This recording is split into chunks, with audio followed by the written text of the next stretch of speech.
Assalamualaikum warahmatullahi wabarakatuh. Anak-anakku semuanya, selamat bertemu kembali dalam video pembelajaran bersama Pak BW.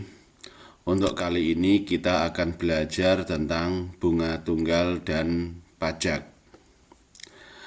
Marilah anak-anak kita pelajari bunga tunggal dan pajak, di mana bunga tunggal itu diawali dengan bunga. Dalam kegiatan kali ini adalah berupa jasa, yaitu berupa uang yang diberikan oleh peminjam kepada pihak yang meminjamkan.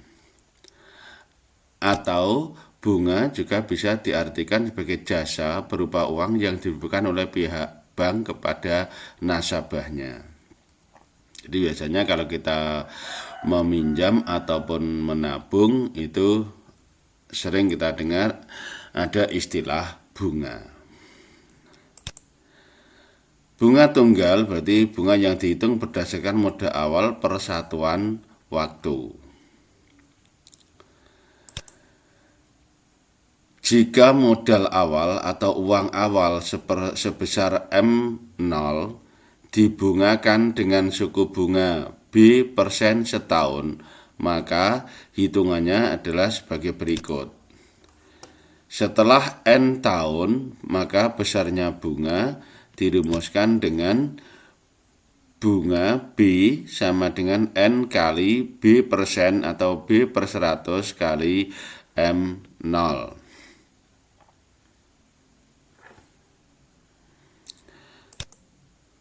Jika N-nya dalam bentuk bulan, maka besarnya bunga dirumuskan dengan B sama dengan N/12. Jadi bulan dalam tahun, berarti per 12 kali B/100 kali M0.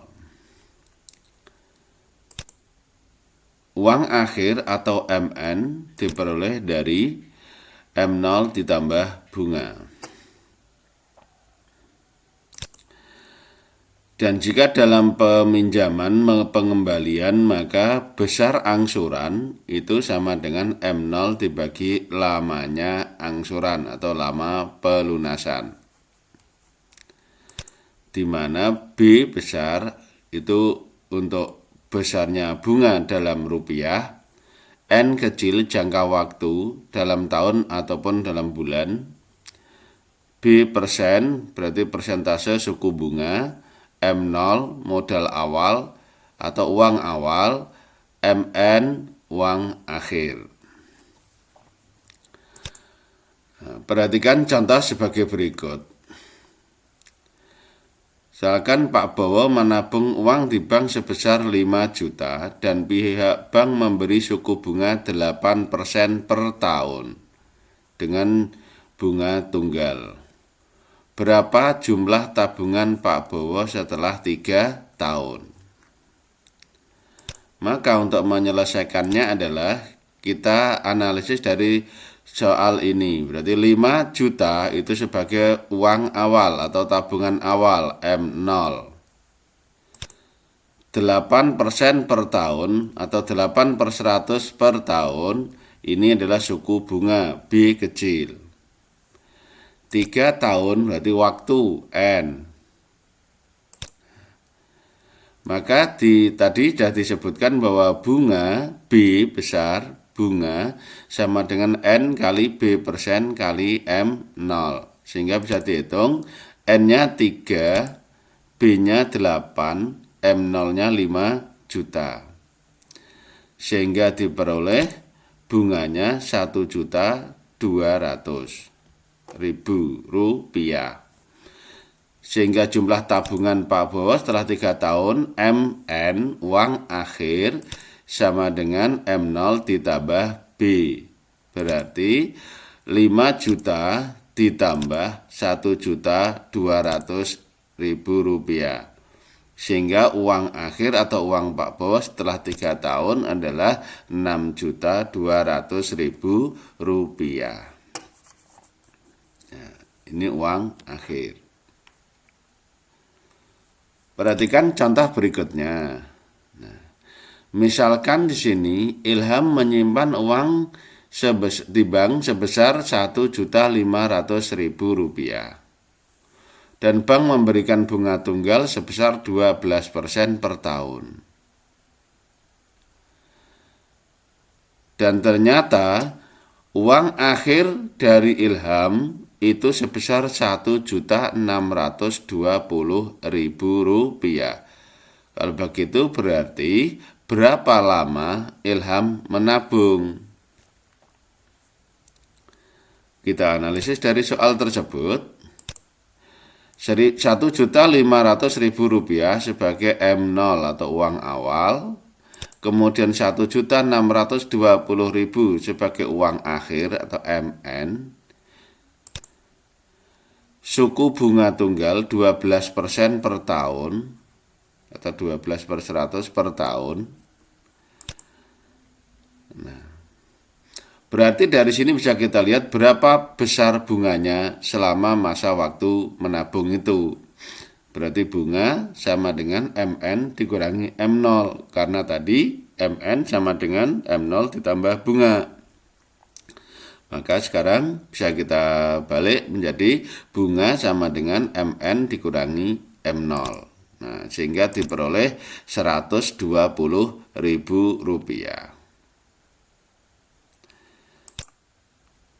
Ditanya berapa lama waktunya, berarti N. Karena di sini berapa bulan, maka N-nya nanti dalam bentuk bulan. Nah, tadi sudah disebutkan bahwa bunga dalam N-nya itu bulan dilambangkan dengan bunga sama dengan N per 12 kali B per 100 kali M0. Bunga sudah ketemu tadi 120.000. N-nya belum tahu, B-nya 12, M0-nya 1.500.000. 12 kita sederhanakan, 100 dengan 1.500.000 kita sederhanakan, maka menjadi Rp100.000 sama dengan N kali 15.000. Sehingga diperoleh N sama dengan 120.000 dibagi 15.000. Nah, sehingga diperoleh N-nya 8. Nah, karena di sini tadi sudah dalam bentuk bulan, maka bisa kita simpulkan Ilham menabung selama 8 bulan.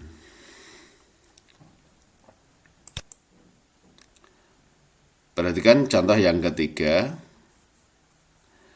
Sekarang dalam bentuk meminjam uang. Nah, misalkan Bu Tari meminjam uang di koperasi sebesar 10 juta yang akan dikembalikan selama atau diangsur selama 2 tahun. Diangsur setiap bulan selama 2 tahun. Koperasi memberi bunga 10% per tahun. Berapa angsuran setiap bulannya? Nah, maka bisa kita analisis seperti ini. 10 juta sebagai M0 atau uang awal. 10% per tahun berarti B, suku bunga. Waktu 2 tahun. N.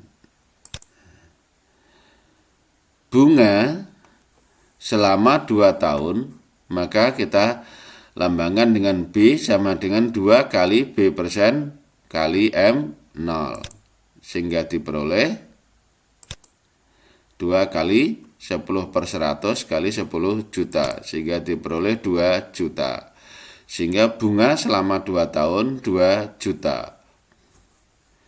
Sehingga uang akhir yang jumlah yang seharusnya nanti dikembalikan oleh Bu Tari adalah MN. M0 ditambah B, bunga, sehingga 10 juta ditambah 2 juta diperoleh 12 juta. 12 juta ini diangsur setiap bulan selama 2 tahun, sehingga kita bagi dengan lamanya angsuran berarti 2 tahun 24 kali, maka kita bagi 24, sehingga diperoleh besar angsuran tiap bulan selama 2 tahun adalah Rp500.000.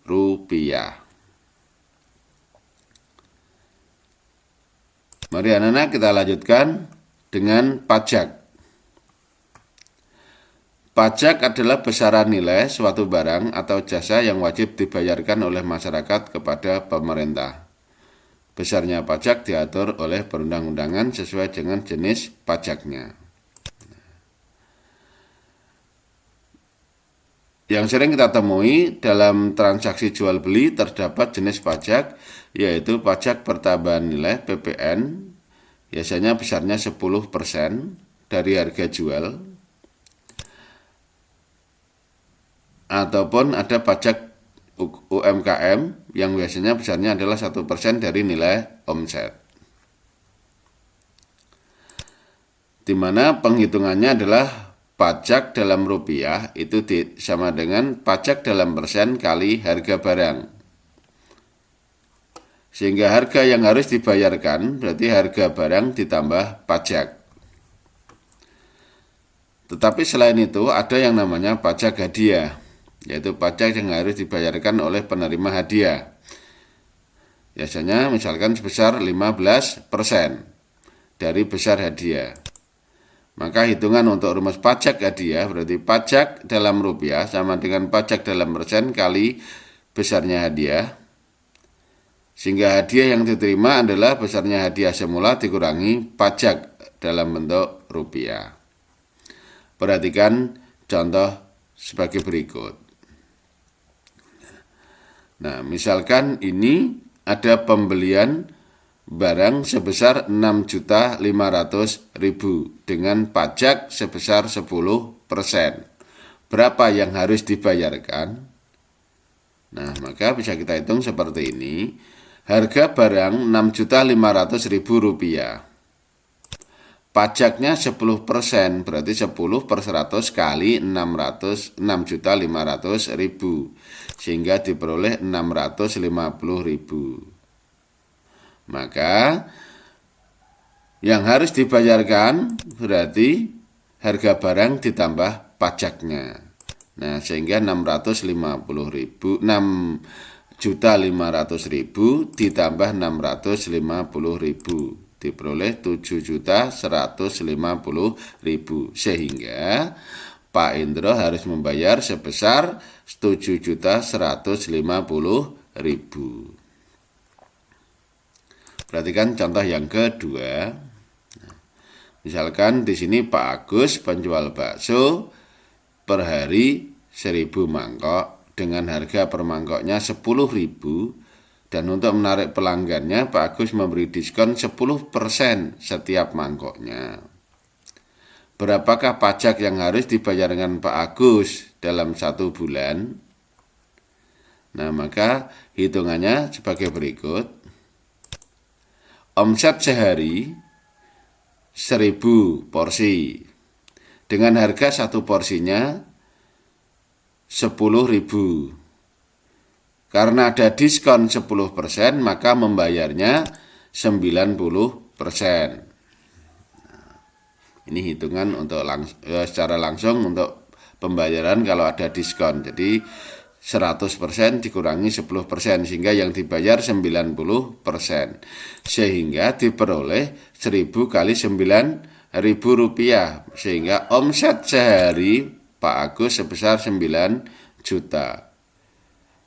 Berarti omset selama 1 bulan 9 juta kali 30, maka diperoleh 20 juta. Sehingga perolehan omset selama 1 bulan Pak Agus sebesar 27 juta. Maka dikenakan pajak UMKM sebesar 1%. Maka pajak 1% kali 2.